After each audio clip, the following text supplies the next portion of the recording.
You're listening to the ESO Network, your station for all things geek. Hello, and welcome to episode 136 of the Soul Forge podcast.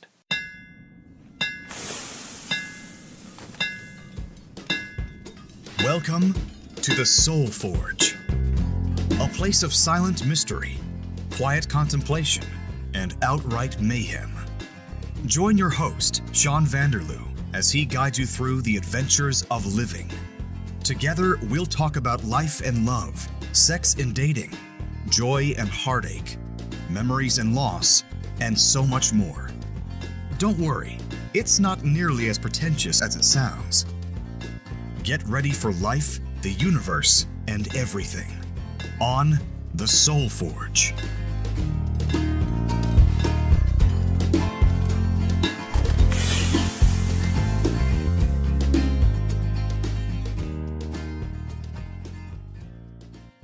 Hey gang, once again it's your host Sean, back at you with another round of exciting adventures, life lessons, thought-provoking circumstances, witty humor, and other things. Sure, we'll go with that. Like I talked about in previous episodes, it's all about radical honesty, and at least that's the attempt for this year. So what I want to do, actually what I originally intended for the podcast before it started, when I was just forming the idea, was it was going to be every day, so 7 days a week, about 5 minutes per episode, and it was going to be a roundup of that day's events, what I had experienced, come across, learned, that kind of stuff. But my life isn't always that exciting, so I didn't think I'd have something to say every single day, so I didn't want to start something like that. Go to this once-a-week format where I try to make episodes around 20-25 minutes. Sometimes they're longer, sometimes they're shorter. Just depends on what's on my mind this particular week. Well, remember last week? All those poems I read to you guys? Most of them were about Stephanie. Well, this weekend that just passed, we met up in Sudbury and we had an adventurous time. A great weekend. So gather round, kids. I'm going to tell you about the best weekend I've had in about 100 years. So are you ready? I hope so, because here it comes. Now, I might be overly dramatic, I might be silly, I might be explaining things in dramatically flowery language, maybe not, depends on how it goes. If you're ready, we'll take a deep breath and we'll begin. All right, so the main thing I learned from the weekend is that the universe gives you exactly what you ask for, but in unexpected ways. What do I mean by that? Well, I'm going to tell you the story of the weekend that just was. It was Stephanie's birthday. It was her birthday weekend. I hadn't seen her since August, and a friend of hers wanted to do something special for her for this day, gather as many of her friends as possible into one spot, and just have a fun weekend. So, friend Tina messaged me on Facebook just before the new year, just over 3 weeks ago. Said, hey, would you be up for an adventure to meet Stephanie in Sudbury and gather around and just have a good time, fun weekend? Help her celebrate? I'm like, sure. And it was supposed to be a surprise party. So Tina and I messaged back and forth for a little while, a couple days, couple weeks, I don't know what it was, but we were trying to figure out how to arrange this whole thing, get everybody together, and have a fun time. It's complicated because people are from different towns, and maybe Stephanie was working that weekend, who knows? So I said to Tina, well, why don't you go ahead, tell her what we're planning, and she can help with the preparation and make sure that it actually happens. So she did. And the way it turned out was, there was going to be 5 or 6 of us, and we were going to stay at a girl named Christina's house, who is a friend of Stephanie's and who happens to live in the Sudbury area. So at least we had a place to stay, and we were going to do bowling and maybe some bar hopping, maybe some laser tag. We had a whole bunch of different ideas, play some pool, whatever came up. Just whatever Stephanie wanted to do. It was going to be spontaneous adventures. So we had it all figured out. We were supposed to meet at Christina's house on Friday. So I went to work that morning. I was going to take the day off, but I didn't. And wouldn't you know it, people who don't normally get mail, they got mail. So it was one of those days where there's just everything against you. and it took me a while to get out of town. But I managed. The drive to Sudbury from Timmins was amazing. The skies were clear, the roads were bare, there wasn't any snow anywhere, hardly any traffic. It was very nice. So I pulled up to Christina's house after I found it. I had to use the GPS because it was in a way out of the way area of Sudbury that I'd never been to before. So I got there, it's dark, but I found the house, and I walk up the stairs, and Tina and Stephanie are in Christina's house just waiting for me. And they'd only been there a short while. And it turns out Christina had things to do that weekend, so she wasn't able to actually be there. I didn't get to meet this lady, but she was kind enough to allow us the use of her house, which is awesome. So thanks, Christina. You rock. So I get into the living room. They're both sitting there on the couch, and they had just listened to last week's episode all about how I was in love with Stephanie back in our university days. So if you haven't listened to episode 135, go ahead and do that, because that's a lot of good backstory. While you're doing that, I'm going to play a promo for another podcast here on the ESO Network. Hey, Geekazoids! The Metal Geeks podcast is your source for all things geeky from the perspective of a couple of metalheads. And me, George. That's right, and George. This is Carrie the Metal Geek along with Brutal Dave. And George Stripsis. Join us as we wax philosophical about our favorite subjects. Yeah, like what? Movies. And TV shows. Video games. Comics. Theme parks. And heavy metal. Join us on each episode as we discuss special topics. George hates metal. And find out what's tickling our little geeks. And much more. Come listen to us as we audibly age in your ear holes. You can find us on the social medias at Metal Geeks and visit us on our website at metalgeekspodcast.com. Keep it metal. Keep it geeky. And me, George!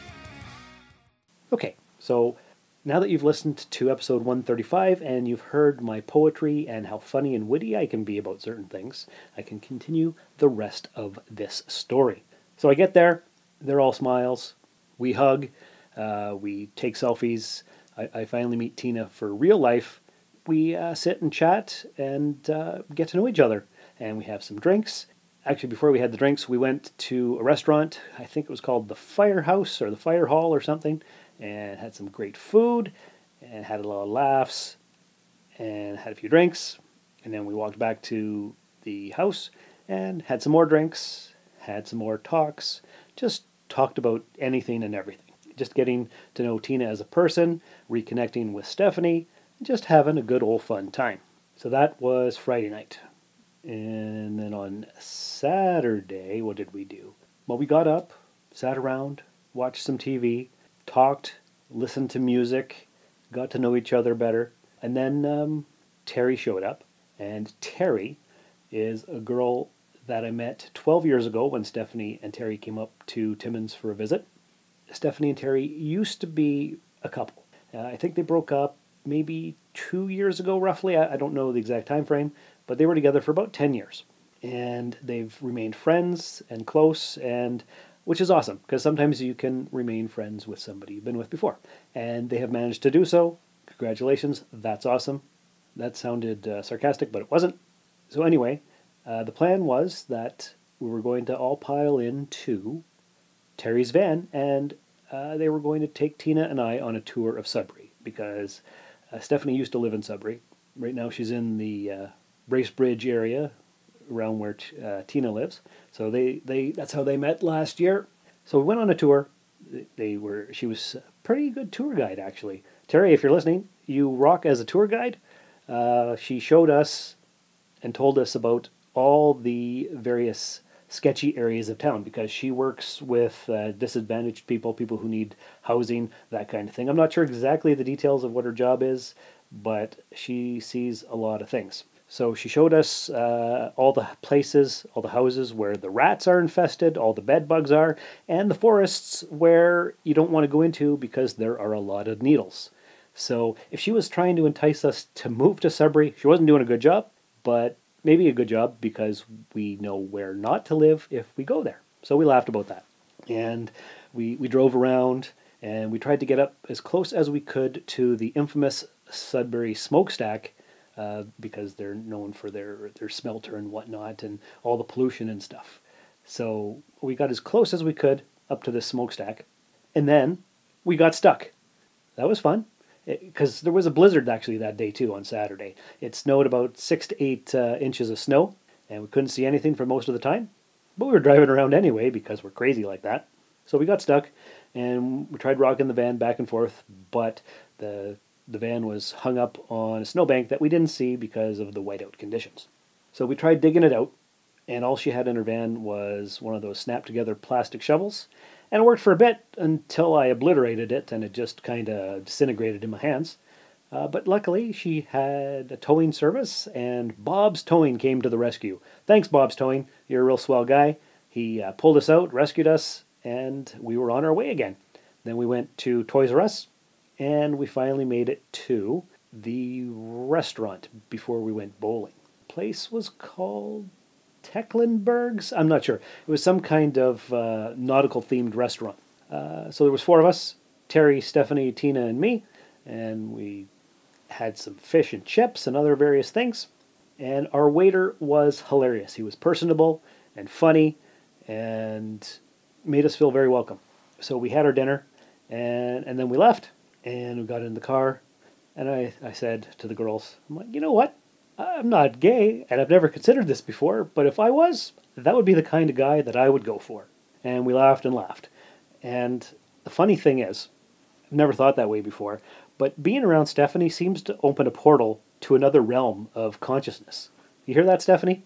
You make me think in different ways, and it's always great to be around you. That was the thing. And we all laughed, and yeah, I don't know. I guess I'm just open to different possibilities when she's around. So then we went to the bowling alley where we played 2 games, and I won both of them. Not by a lot, but we had a lot of fun, had some drinks, and then we went back to Christina's house, the 4 of us, and we sat around and we chatted and we hung out, and everybody was filled with smiles. And I wish I could describe the smiles on these girls to you. It was Sean and the girls, lots of fun, but the only way I can think of to describe these girls' smiles is they're the kind of smile that would break your heart if you're brave or foolish enough to open your heart to it. And what do I mean by that? Just such a genuine, fun weekend. Absolutely amazing. And actually, there was supposed to be a couple more people too at the bowling, but because of the blizzarding conditions, not everybody could make it. So there was only the 4 of us instead of 6 or 7, which was sad because Stephanie was hoping for a bigger gathering, but not everybody can travel in the blizzardy conditions, and there was so many tow trucks out and police vehicles and everything that it wasn't really that safe to go out. But we had a lot of fun, and we got to know each other, and I got to reconnect with Terry, who I'd only met once 12 years ago, so that was a lot of fun. And then she went home, and so just Tina and Stephanie and I hung out some more, chatted, had some more drinks, ate some birthday cake, a Dairy Queen birthday cake, which is awesome because we don't have a Dairy Queen here in Timmins, so I do miss that. So that was fun. And then we went to bed. And so the next day was Sunday, and we had a lazy Sunday morning and just hung out, had some coffee, talked, listened to music. Nothing really special or major, just spending time together. And then we went out for brunch before we went our separate ways. We listened to music in the car, and for whatever reason, the weekend was just so good. Like, there was nothing specifically special about it, but it was just so nice.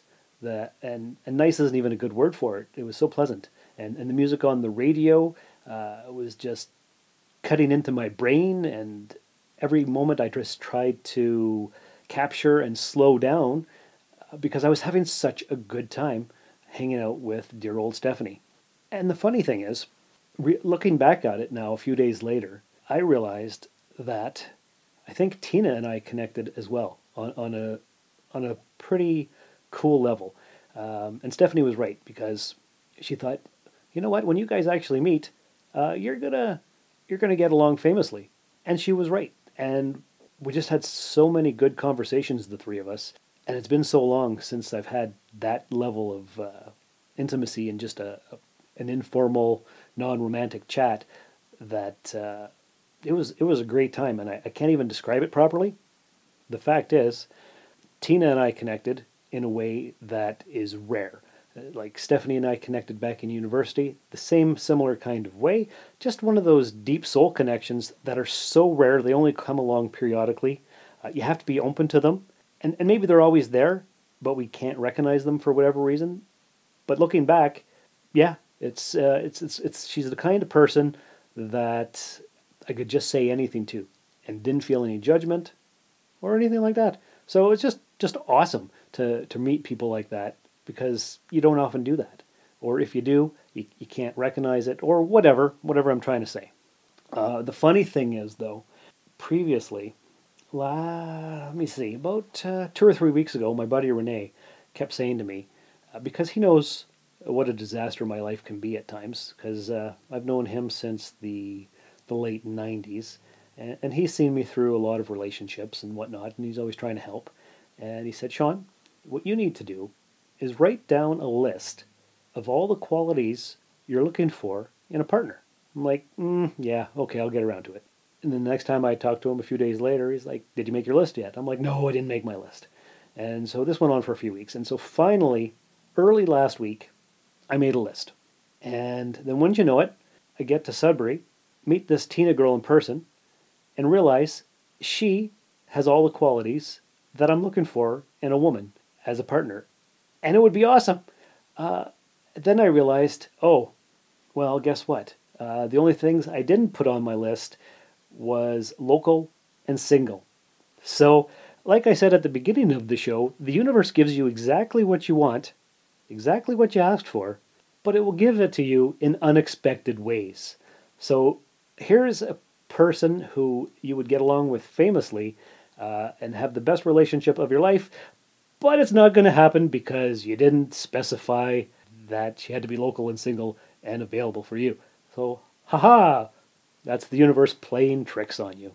And it wasn't until, I got home Sunday night, and it wasn't until probably Monday, as I was delivering the mail and walking and just thinking about the entire weekend, that I realized that we had made such an amazing connection, and that she had all these qualities that I was looking for. Because that's not what I went to Sudbury looking for or expecting.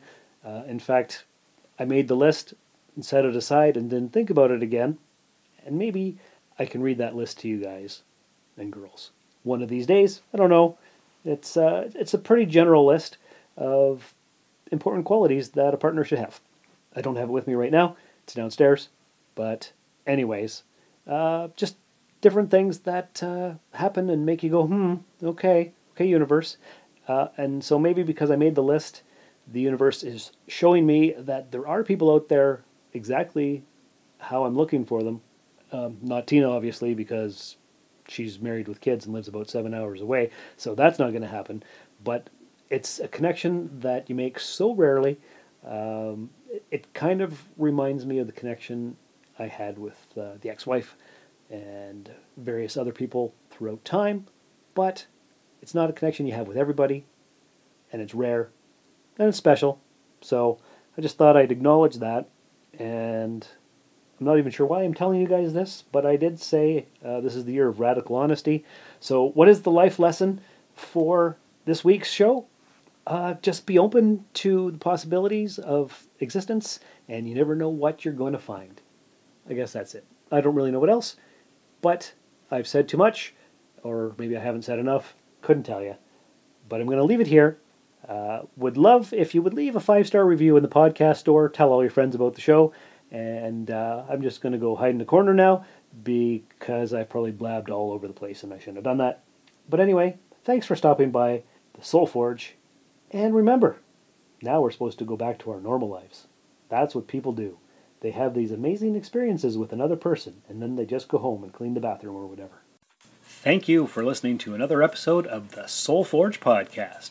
Your support is greatly appreciated, and we hope you'll tune in again next time. Remember that you can visit soulforgepodcast.com for all of our social media links, and don't forget to share the show with everyone you know. The Soul Forge podcast is your best source for living your best life. Think about it.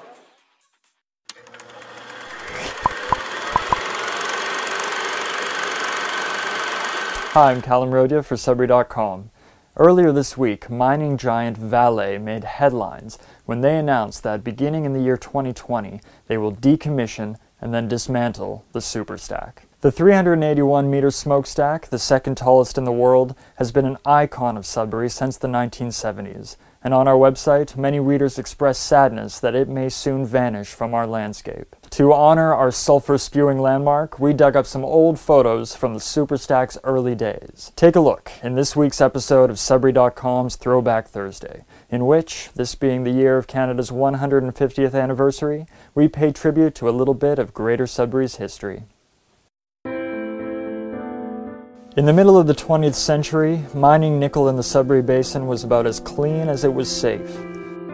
The process of smelting ore to extract the valuable metals it contained produced hundreds of kilotons of sulfur dioxide and other waste gases, contributing to severe damage to the local landscape.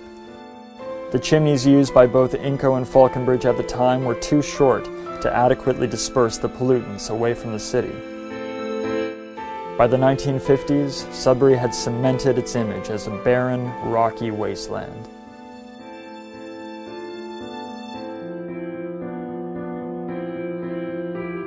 Inco began construction of the superstack in 1970 on top of what remains the largest nickel smelting operation in the world, Coppercliff. The superstack is 35 meters wide at the bottom with 1 meter thick walls. At the top, it is 16 meters wide with 25 centimeter thick walls. It has 937 tons of reinforcing steel buried in its concrete shell and a stainless steel liner that weighs 17,585 tons. At 381 meters high, or 1,250 feet, it was until 1987 the tallest chimney in the world, and, until 1975, the tallest freestanding structure in the Western Hemisphere.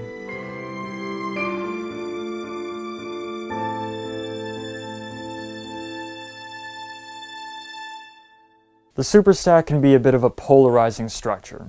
To some, it's a symbol of Sudbury's dark environmental history, when our landscape more closely resembled the moon than planet Earth. To others, it's a towering icon of our city that waves goodbye to you when you leave and welcomes you home when you return. Now, wherever you stand on the issue, one thing is for sure.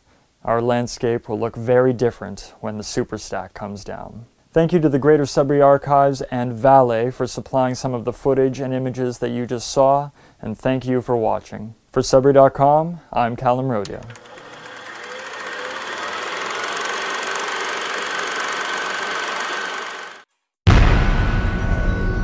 This has been a broadcast of the ESO Network. Be part of the crew and help support our shows by donating to our ESO Patreon or by shopping through Amazon.com or the TeePublic store, which can all be found at www.esonetwork.com. The ESO Network, your station for all things geek.